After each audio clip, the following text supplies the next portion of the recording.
तनाव और नकारात्मकता का पहला कारण मैंने आपको बता दिया है।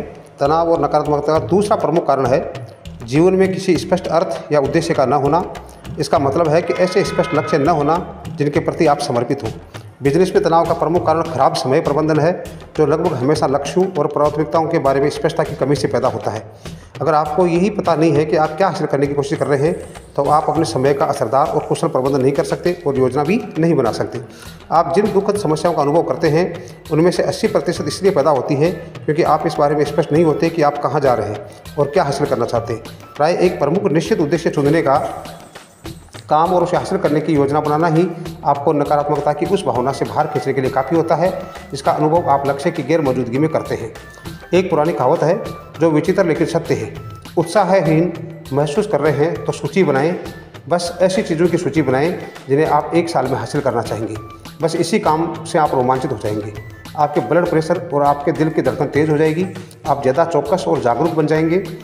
आप ज़्यादा खुश हो जाएंगे। आपके मस्तिष्क को इस तरह से बनाया गया है कि आप सिर्फ तभी खुद के बारे में अच्छा महसूस करते हैं जब आप किसी महत्वपूर्ण चीज़ को हासिल करने के लिए काम कर रहे हैं।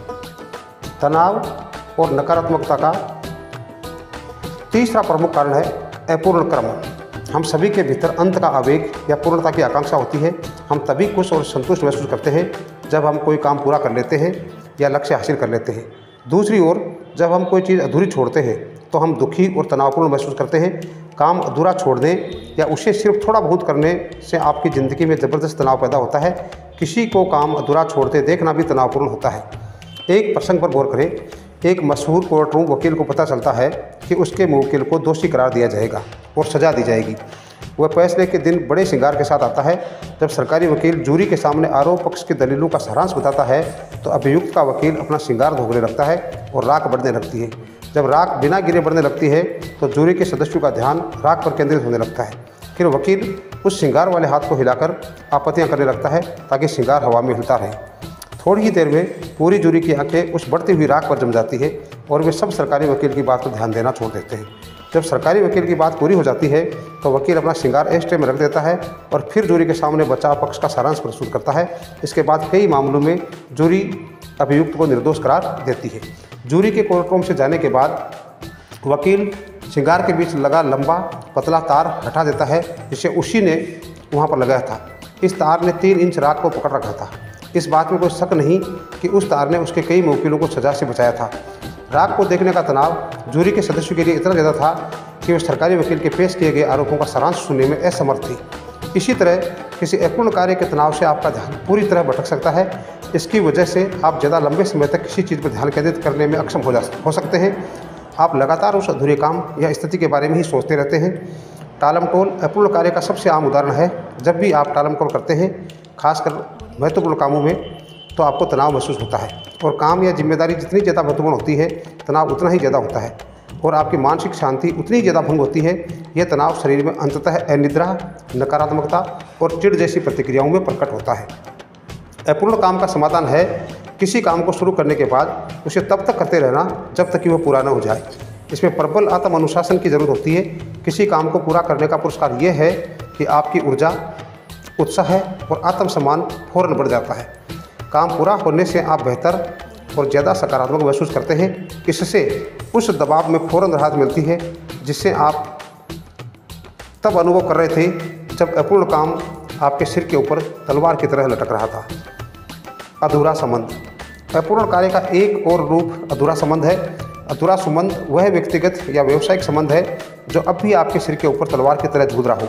यह ऐसी चीज़ है जिसे आपने छोड़ा नहीं है या ख़त्म नहीं किया है। यह अभी पूरा नहीं हुआ है। अधूरा संबंध अक्सर तब पैदा होता है जब आप उसके ख़त्म होने के बावजूद उसे जकड़े रहते हैं बजाय इसके कि आप किसी दूसरी चीज़ की दिशा में चल रहे हैं। अधूरा संबंध कई बार क्षमा करने और भूलने की अनिच्छा के कारण पैदा होता है। यह हिसाब बराबर करने की इच्छा से भी पैदा हो सकता है। अगर इसके साथ कटुता और क्रोध भी होता है, पैसा भी शामिल हो सकता है या उस चीज़ को पाने की इच्छा जिस पर आप अपना हक समझते हैं। अधूरा संबंध तब भी होता है जब आप अब भी किसी व्यक्ति का प्रेम या सम्मान चाहते हो। आप भावनात्मक रूप से जुड़े हुए हैं और आप महसूस करते हैं कि उसके आकलन से आपका आत्मसम्मान जुड़ा है। अधूरा संबंध आपको अतीत से बांधे रखता है और आपके व्यावसायिक तथा व्यक्तिगत संबंधों पर नकारात्मक असर डालता है। एक महिला को एक कंपनी से निकाल दिया गया जहां वह कई साल से एग्जीक्यूटिव के पद पर काम कर रही थी। वह बहुत नाराज़ थी। उसने मुझे बताया कि वह अपने वकील से मिली है और गलत तरीके से निकाले जाने के लिए दावा ठोकने वाली है। उसमें कड़वाहट भरी थी और वो उस न्याय को पाने के लिए कृत संकल्प थी जिसकी वह हकदार थी। मैंने उससे पूछा कि यह प्रक्रिया कितनी लंबी चलेगी। उसने जवाब दिया कि कोर्ट में 2 साल तक का समय लग सकता है। मुकदमा जीतने की उसकी कितनी संभावना है? उसके वकील के अनुसार इसकी संभावना 50% से ज़्यादा है। वह इस दौरान क्या करेगी? उसने मुझे बताया कि सच कहा जाए तो अगर वह कोई और नौकरी करती है तो इससे उसका मुकदमा कमज़ोर पड़ जाएगा और मुआवजे का दावा भी। हम इस नतीजे पर पहुँचे कि अगर वह कानूनी कार्रवाई करती है तो वह 2 साल तक व्यावसायिक और भावनात्मक रूप से बंदी रह सकती है और उसके बाद हो सकता है कि वह कोर्ट में केस हार जाए और उसे कुछ न मिले। लेकिन इस दौरान वह मुकदमे के चक्कर में अपने 2 साल गंवा देगी और पैसा खर्च होगा सो अलग। आप उसे क्या सलाह देंगे? आप इस स्थिति में खुद को क्या सलाह देंगे? आप अपने जीवन में क्या करेंगे अगर आप महसूस करें कि आपके साथ किसी ने अन्यायपूर्ण व्यवहार किया है? तो मैंने उसे ये सुझाव दिया कि वह पूरे मामले को भूल जाए और अपने करियर तथा जीवन में आगे बढ़ जाए। उसकी खुशी और मानसिक शांति इतनी ज़्यादा महत्वपूर्ण है कि उसे 2 साल तक बंधक बनाकर नहीं रहना चाहिए।